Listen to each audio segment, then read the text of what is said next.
विष्णुर्नारायणः Krishna वैकुण्ठो विष्टरश्रवाः दामोदरो हृषीकेशः केशवो माधवस्वभूः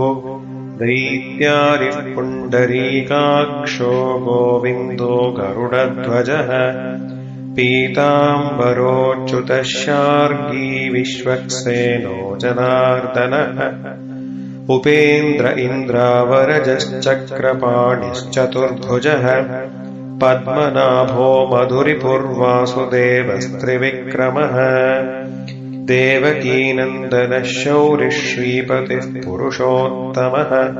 Vanamali बलिध्वंसी कंसारातिरथोक्षजः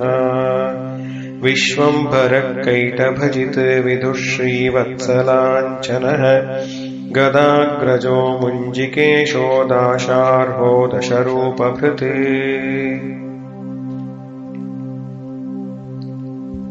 Vishnu Narayana Krishna Vaikuntha विष्टरश्रवस् Damodar Hrishikesh Keshava Madhava स्वभू दैत्यारि Pundarikaksha Govinda गरुडध्वज Pitambar Achyut शार्ङ्गी Vishwaksen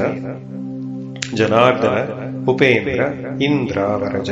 Chakrapani Chaturbhuj Padmanabha